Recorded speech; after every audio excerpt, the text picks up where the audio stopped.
Hello friends, welcome to counter top classics. இன்றைக்கி நம்ம சமையல் மேடையில் ஒரு ஹெல்த்தியான ஒரு தொக்கு தான் செய்ய போகிறோம். இந்த ஹெல்த்தியான தொக்குன்னு உங்களுக்கு தெரிஞ்சிருக்கும், கருவேப்பிலை தான். கருவேப்பிலை வந்து நிறைய பேர் சாப்பிட மாட்டாங்க. குழந்தைகள்லேருந்து பெரியவங்க வரையிலும் நிறைய பேர் ஒதுக்கி வச்சுட்டு தான் சாப்பிடுவாங்க. ஆனால் அந்த மாதிரி ஒதுக்காமல் அந்த கருவேப்பிலுடைய மருத்துவ குணங்கள் நம்மளுக்கு கிடைக்கணும் அப்படின்னா இந்த மாதிரி செஞ்சு வச்சுட்டு டெய்லி ஒரு ஸ்பூன் வந்து சாப்பிட்டோம்னா hair fall, hair growth, sugar control, weight loss எல்லாத்துக்குமே யூஸ்ஃபுல்லாக இருக்கும். வாங்க எப்படி செய்யலான்னு பார்க்கலாம்.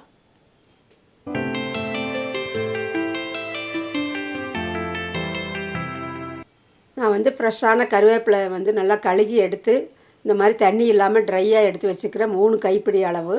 ரொம்ப முத்தின கருவேப்பிலையாக இருந்தால் நல்லா இருக்காது. இப்போ இது மாதிரி ஃப்ரெஷ்ஷாக எடுத்து வச்சுட்டு தண்ணி இருக்கக்கூடாது, தண்ணி இல்லாமல் நல்லா நிழலையே காய வச்சு எடுத்து வச்சுக்கிறேன். பாருங்கள் இந்த மாதிரி. இப்போது அதுக்கு வந்து ஒரு பவுடர் வந்து நம்ம ரெடி பண்ணிக்கலாம். ஒரு அரை ஸ்பூன் வந்து வெந்தயமும் அரை ஸ்பூன் கடுகு மட்டும் நல்லா பொரிஞ்சு வர்ற வரையிலும், வெந்தயம் நல்லா பொன்னிறம் ஆகிற வரையிலும் நல்லா வறுத்துக்கலாம் ட்ரையாக. இதுதான் நம்மளுக்கு வந்து டாமினேட் பண்ணக்கூடியது. இந்த வாசனை வந்து சூப்பராக இருக்கும். கடுகு நல்லா பொரிஞ்சு வந்துருச்சு. இப்போ ஒரு இடிகளில் நம்ம போட்டு வச்சிடலாம். நல்லா ஆறட்டும். நல்லா பவுடர் பண்ணி வச்சுக்கலாம். இப்போ வந்து கருவேப்பிலையை நம்ம மிக்சர் ஜாரில் எடுத்து போட்டு அரைச்சிக்கலாம். நான் ஒவ்வொரு கைப்பிடியாக போட்டு 3 கைப்பிடி அளவு கருவேப்பிலை போட்டு நல்லா இந்த மாதிரி பவுடர் பண்ணி ஓரளவுக்கு அரைச்சி எடுத்துகிட்டு வந்துட்டேன். இப்போ வந்து நம்ம காரத்துக்கு தேவையான அளவு நான் 3 காஷ்மீரி சில்லி போட்டிருக்கிறேன். அதே மாதிரி 4-5 நம்ம ரெகுலராக யூஸ் பண்ணக்கூடிய மிளகாய் வந்து ஒரு 6-7 மிளகாய் போட்டிருக்கிறேன். இந்த மிளகாய் வந்து காரம் இருக்காதுன்னு நான் ஆல்ரெடி சொல்லியிருப்பேன். ஒரு பெரிய நெல்லிக்காய் சைஸு லெமன் சைஸ் வந்து புளி வந்து சுத்தப்படுத்தி எடுத்து வச்சுட்டு உப்பு தேவையான அளவு சேர்த்து நல்லா ஃபைனாக அரைச்சி எடுத்துகிட்டு வந்துடலாம். கொஞ்சமாக வந்து நம்ம தண்ணி வேணால் சேர்த்திக்கலாம். கொஞ்சமாக சேர்த்து இந்த அளவுக்கு அரைச்சி எடுத்துகிட்டு வந்தாச்சு. தண்ணி சேர்த்துலன்னா அரைப்படாது. வேணால் எண்ணெய் வேணாலும் நீங்கள் சேர்த்திக்கலாம். இது கூட பூண்டு வேணாலும் நீங்கள் போட்டு அரைச்சி எடுத்துக்கலாம், நல்லாயிருக்கும். இப்போ நான் வந்து பூண்டு வந்து சேர்த்துல. இப்போ இந்த அளவுக்கு ஃபைனாக அரைச்சாச்சு. இப்போ தாளிப்புக்கு வந்து ஒரு கடாய் வச்சுக்கிறேன். அதில் நல்லெண்ணெய் ஊற்றிக்கலாம். ஒரு 4-5 ஸ்பூன் வந்து நிறையவே எண்ணெய் வந்து சேர்த்தணும்.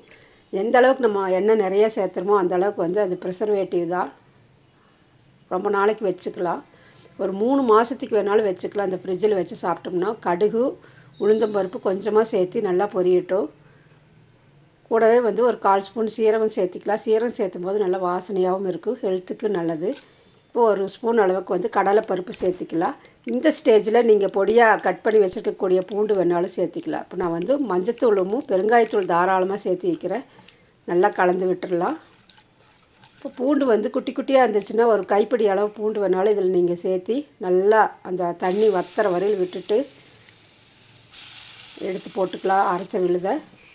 இப்போ வந்து இந்தளவுக்கு கட்டியாக அரைச்சி வச்சுருக்கக்கூடிய அந்த கருவேப்பிலை விழுதையும் இதில் சேர்த்திக்கலாம். அந்த எண்ணெயிலேயே சேர்த்து நல்லா கலந்து விட்டுடலாம். நம்ம அரைச்ச விழுதில் இருக்கக்கூடிய தண்ணியெல்லாம் நல்லா வற்றி வரணும். லோ ஃப்ளேம்லேயே நல்லா மிக்ஸ் பண்ணி விட்டுட்டே இருக்கலாம். பாருங்கள், இப்போ எண்ணெய் நான் கலந்துகிட்டே தான் இருக்கிறேன். எண்ணெய் எல்லாம் அப்படியே வற்றி வந்துருச்சு.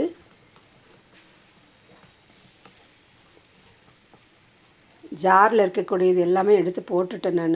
இன்னைக்கு கொஞ்சம் தான் இருக்குது, அதையே எடுத்து போட்டு நல்லா வதக்கி விட்டுடலாம். கையிலேயே எடுக்கல, ஸ்பூன்லேயே தான் எடுத்து போடணும். கை படக்கூடாது. கை படாமல் செஞ்சால் தான் நம்மளுக்கு வந்து ரொம்ப நாளைக்கு வச்சுக்க முடியும். லோ ஃப்ளேம்லேயே வச்சு நல்லா எண்ணெய் பிரிஞ்சு வர அளவுக்கு பாருங்கள். உங்களுக்கு பார்த்தாலே தெரியும் முதல்ல நம்ம போட்டப்போ எப்படி இருந்துச்சு, இப்போ கன்சிஸ்டன்சி எப்படி இருக்குன்ட்டு. இது வந்து இட்லி, தோசை, சப்பாத்தி. நான் வந்து சப்பாத்திக்கு தான் இன்றைக்கி மார்னிங் பிரேக்ஃபாஸ்ட்டுக்கு வந்து சூப்பராக இருந்துச்சு. ரைஸ் கூட வச்சு வேணாலும் நம்ம சாப்பிட்லாம், அவ்வளோ நல்லாயிருக்கும்.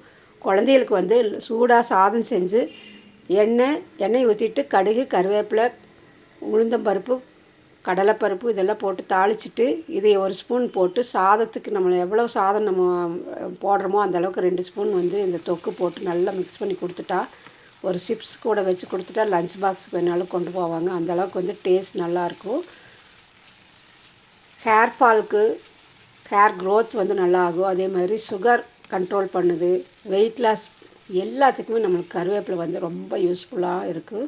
ஆனால் நம்ம வந்து அதை பயன்படுத்துறது இல்லை. இப்போ இந்த பொடி பண்ணி வச்சுருந்தோம் இல்லைங்களா, கடுகும் வெந்தயம், அந்த பொடியை தூவி ஃபைனலாக நல்லா மிக்ஸ் பண்ணி விட்டுடலாம். இப்போ வந்து வேணும்னா நீ கொஞ்சம் வந்து நல்லெண்ணெய் ஊற்றிக்கலாம், ஒரு 2 ஸ்பூன் அளவுக்கு. இந்த பொடி போடும்போது கொஞ்சம் ட்ரை ஆகும் உங்களுக்கு. இப்போ ஸ்டவ் ஆஃப் பண்ணிட்டேன் நான். கொஞ்சமாக நல்லெண்ணெய் வேணாலும் ஊற்றிக்கலாம். நம்ம நல்லெண்ணெய் ஊற்றி நல்லா அந்த சூட்லேயே விட்டுட்டோம்னா நல்லா ஆறின பிறகு ஒரு ஏர்டைட் கண்டெய்னரில் போட்டு வச்சிட்டோம்னா ஒரு 3 மந்த்ஸுக்கு வேணாலும் ஒன்றுமே ஆகாது. ஃப்ரிட்ஜில் வச்சுட்டா வெளியே வச்சாலே ஒரு 10-15 நாளைக்கு ஒன்றும் ஆகாது. நம்ம புளியெல்லாம் சேர்த்திக்கிறோம் இல்லைங்களா, புளி உப்பு எல்லாமே கொஞ்சம் தூக்கலாக தான் நம்ம சேர்த்திருப்போம். அந்த மாதிரி செஞ்சால் தான் வந்து சாதத்து கூட போட்டு பிசைஞ்சு சாப்பிட்றதுக்கு நல்லாயிருக்கும். இப்போ ரெடி ஆயிடுச்சு. ஆறின பிறகு நம்ம ஒரு ஜாரில் போட்டு வச்சுக்கலாம். இப்போ எண்ணெய் பிரிஞ்சு வரும் அந்த சூட்லேயே நான் விட்டுட்டேன். ஸ்டவ்லேயே கொஞ்சம் கலர் சேஞ்ச் ஆகும், ஆறுச்சுன்னா கலர் சேஞ்ச் ஆகும் உங்களுக்கு. இப்போது ஒரு பவுலுக்கு வந்து ட்ரான்ஸ்ஃபர் பண்ணிவிட்டு ஆறின பிறகு பாருங்கள், பார்த்தாலே நல்லா கலர்ஃபுல்லாக இருக்குது இல்லைங்களா. இப்போ இந்த மாதிரி தொக்கு செஞ்சு கொடுத்துட்டா கருவேப்பிலை சாப்பிடாதவங்க கூட இந்த தொக்கு வந்து கருவேப்பிலை சேர்த்தும் போது ஹெல்த்துக்கு வந்து ரொம்ப நல்லது. இது வந்து சூடான சாதத்தில் போட்டு பிசைஞ்சு சாப்பிட்டோம்னா அவ்வளோ நல்லாயிருக்கும். வாங்க சாப்பிட்டு பார்க்கலாம். ஒரு ஸ்பூன் வந்து நான் அந்த கடாயிலேயே ஒரு ஸ்பூன் அளவுக்கு வந்து சாதத்தை போட்டிருக்கிறேன். நல்லா மிக்ஸ் பண்ணி விட்டுட்டு இந்த தொக்கு இருந்துச்சுனால இந்த சாதம் ஃபுல்லாக நம்ம ஒரு தட்டு சாப்பாடு சாப்பிட்றலாம். அந்தளவு வேறு எதுவுமே வேண்டியதில்லை. அந்தளவுக்கு டேஸ்ட்டு தூக்கலாக இருக்குது. கண்டிப்பாக நீங்களும் ஒரு தடவை ட்ரை பண்ணி பாருங்கள். இதே அளவுகளோடு செஞ்சு பாருங்கள். கண்டிப்பாக இந்த ரெசிபி பிடிச்சிருக்குன்னு நம்புகிறேன். பிடிச்சிருந்துச்சுன்னா லைக் பண்ணி கமெண்ட் பண்ணி சப்ஸ்கிரைப் பண்ணுங்கள். இதுவரையிலும் சப்ஸ்கிரைப் பண்ணாமல் இருந்தீங்கன்னா சப்ஸ்கிரைப் பண்ணி நம்ம சேனலுக்கு சப்போர்ட் பண்ணுங்கள். இப்போ நல்லா ஆறின பிறகு ஒரு கண்ணாடி ஜாரில் போட்டு வச்சிடலாம்.